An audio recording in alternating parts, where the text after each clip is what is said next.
పార్కిట్ ఛానల్కి స్వాగతం. జై శ్రీరామ్. మాల్దీవ్స్ లాగానే అంతకుముందు ఇంకో కంట్రీ ఇండియా అవుట్ అనే నినాదాలు చేసి తీరని నష్టం పోయింది. వాళ్ళకి తీరని నష్టం జరిగింది. ఏ దేశం ఉండేది? ఉగాండా.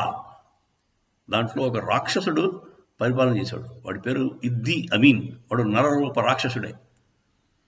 నరరూపం అంటే వాడు రూపం కూడా రాక్షస రూపం ఉండేది. వాడు 1970s ఆ టైంలో ఉండేవాడు. వాడికి కట్టర్ ఇస్లాం అనేసరికి ఏంటంటే anti juice and anti Hindu. So first వాడు మొదట ఇజ్రాయెల్తో ట్రై చేశాడు. ఇజ్రాయెల్ తాలూకు ఎయిర్ క్రాఫ్ట్ దాన్ని హైజాక్ చేసి వాళ్ళ ఎయిర్పోర్ట్ ఎంటబీ ఎయిర్పోర్ట్లో పెట్టి ఇజ్రాయెల్తో మంతనాలు చెప్తారు, డిస్కషన్స్. మీ పాసింజర్స్ సేఫ్గా కావాలంటే మీరు మీ దగ్గర ఉన్న ప్రిజనర్స్ ఉంటారు కదా, టెర్రరిస్ట్ వాళ్ళని వదలాలి, మాకు కొంత డబ్బులు ఇవ్వాలి, ఏవో ఉన్నాయి వాళ్ళ కండిషన్స్. ఆ కండిషన్స్ అన్నీ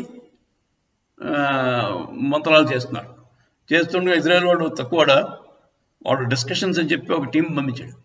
ఆ టీంలో మొసాద్ ఏజెంట్స్, మంచి ట్రైన్డ్ కాంబాట్ ఆర్మీ పీపుల్ పంపించి మొత్తం ఎయిర్పోర్ట్లో ఉన్న ఇద్ది అమీన్ గడి సిబ్బంది అంతా కూడా దాన్ని న్యూట్రలైజ్ చేసి వాళ్ళు సేఫ్గా ఏరోప్లేన్ పట్టుకెళ్ళారు. అది గొప్ప ఆపరేషన్ అండి, ఆపరేషన్ ఎంటబీ అంటారు.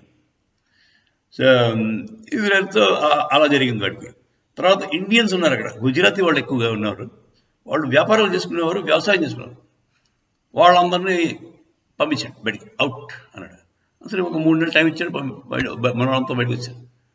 వచ్చిన వాళ్ళు కొంతమంది హైదరాబాద్ కూడా వచ్చారు. హైదరాబాద్లో ద్రాక్ష తోటలు పండించేవారు ఆ రోజుల్లో, వాళ్ళే స్టార్ట్ చేశారు. సో అది ఈ మధ్య కాలంలో ఉగాండా ప్రెసిడెంట్ వాడు ఇద్దేమని ఎప్పుడో చచ్చిపోయాడు. ఇప్పుడు ప్రెసిడెంట్ పాపం అతను రియలైజ్ ఏమని, అప్పటి నుంచి మా దేశంలో డెవలప్మెంట్ అయిపోయింది, ఫైనాన్షియల్ గ్రోత్ లేదు. ఎప్పటి నుంచి?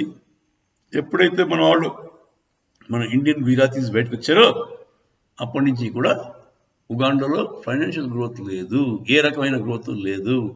మేము వాళ్ళు బయట బొమ్మని చాలా పొరపాటు చేశాము అని ఇప్పుడు బాధపడతారు ఓపెన్గా.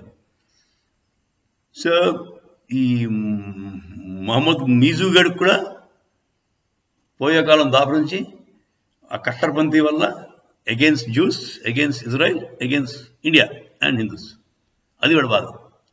సో వీడికి ఆల్రెడీ చుక్కలు కనబడుతున్నాయి.